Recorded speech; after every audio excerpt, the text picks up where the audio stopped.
Salut tout le monde et bienvenue sur cette nouvelle vidéo où nous allons voir ensemble comment réaliser l'échantillonnage de ménage.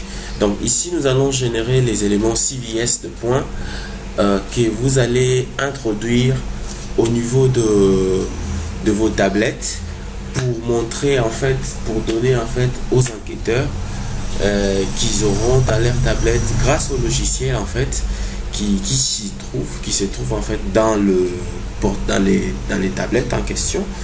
Alors ils vont placer les éléments CVS pour avoir les localisations, les repères de ménage où ils iront.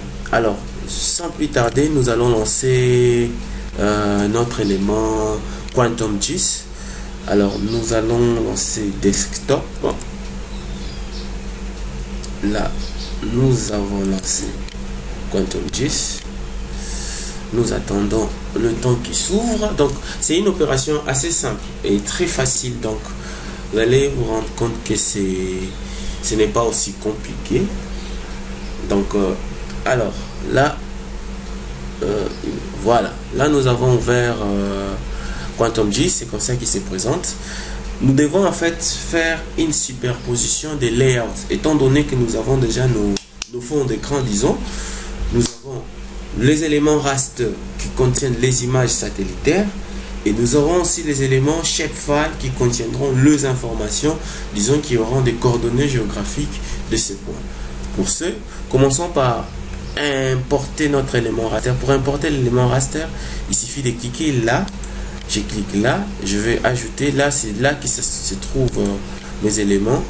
Donc je vais dans QGIS Pléiade, je vais multispectral dim, j'ouvre ça, je l'ouvre, on peut voir, là c'est déjà Kinshasa, là c'est Kinshasa qui s'ouvre. Au-delà de ça, je vais maintenant ouvrir l'élément vecteur. Pour l'élément vecteur, je clique là, fichier, oui c'est bon, je vais parcourir mon ordinateur jusqu'à aller là où se trouve l'élément. Pour mon cas, je l'ai placé dans mon disque dur QGIS, c'est là que je suis dans Théma. Je vais prendre l'élément qui a 116 kilooctets, donc Kinshasa Commune Boundary, donc les limites Kinshasa est délimité en fonction de commune. Je veux ouvrir ça, j'ouvre, j'ai ça. Alors moi j'aime bien avoir le fond en vert, c'est ainsi ce que je vais faire. Je fais clic droit sur Kinshasa, je vais sur propriété, je vais d'abord sur d'abord j'aimerais aussi identifier avoir le nom de chaque commune. Pour avoir les noms de chaque commune, je vais d'abord cliquer ici montrer les étiquettes pour cette couche. Après montrer les étiquettes, je vais là quel type d'étiquette, je vais avoir le nom. Et je vais au niveau de style, je prends le vert, j'aime bien le vert. Qu'est-ce que je fais après? Je vais appliquer, et puis je fais OK. Alors là, nous avons nos communes. Alors, par rapport maintenant à nos fiches, disons à nos feuilles, où on nous a délimité, par exemple, je vais prendre la commune de Kisenso. Pour prendre la commune de Kisenso, c'est que je fais, je reste là dans Kinshasa Commune Boundary, je fais clic droit, je vais au niveau de ouvrir la table d'attributs, je clique sur ouvrir la table d'attributs, je sélectionne par exemple Kisenso, je clique là. Ce que je fais, je vais jusque là, je passe en mode édition, je clique, c'était déjà 50 parce que je l'avais utilisé. OK, c'est bon, 50. Qu'est-ce que je fais? Je ferme.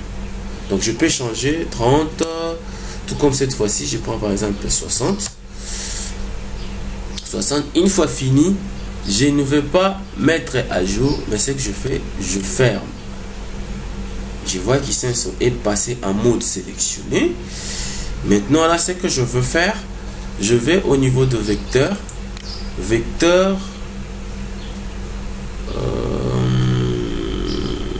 typologie, attendez, il y a un quoi. Alors une fois réalisé, donc nous avons notre commune de Kisenso sélectionnée, nous avons introduit nos 50 paramètres. Donc dans 50 points, nous allons venir maintenant une fois de plus sur vecteur.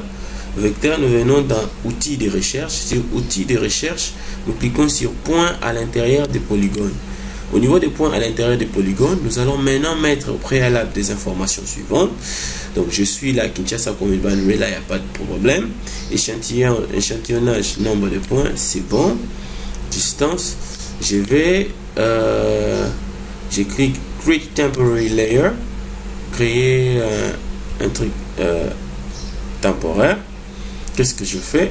Je vais faire le run, je vais lancer. Qu'est-ce que j'ai? J'ai mes points là, mes points qui sont créés. Alors, pour maintenant avoir des informations sur ces points, donc nous avons introduit moins de valeurs, vous avez compris. Pour avoir des informations sur ces points, c'est que je fais clic droit, je vais dans propriété, au niveau de propriété, je mets étiqueter, je clique sur ID. Qu'est-ce que je fais? Je fais appliquer. Ok, j'ai mes points.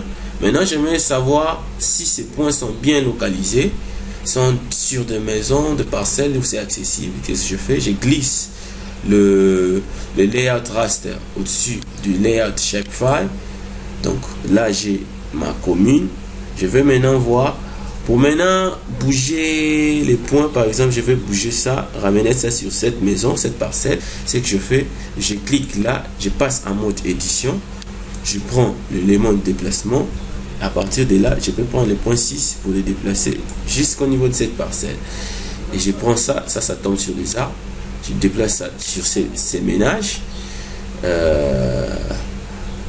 Quel autre point? Nous voyons bien, regardons là.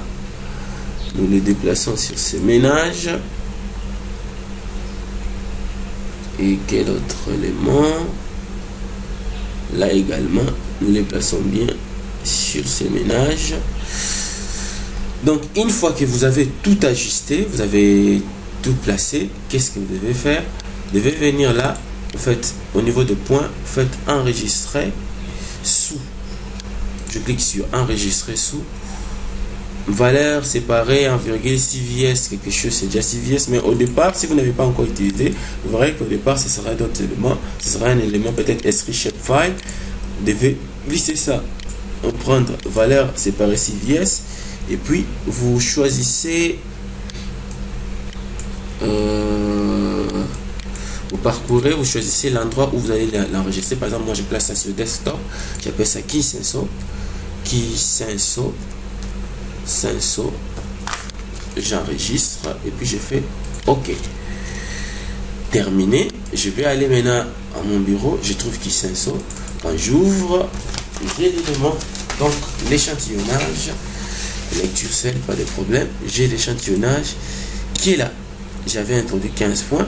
J'ai tous ces éléments là, les coordonnées, numéros, donc c'est XYZ, XYID.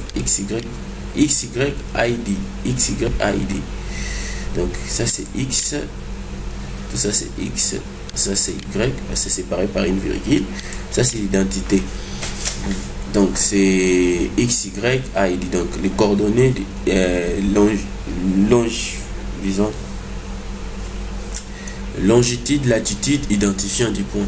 Donc vous pouvez l'enregistrer et vous pouvez maintenant prendre ces points, les grouper en fonction de leur rapprochement. Je vois par exemple, je me dis pour celui-ci d'abord il faut le déplacer.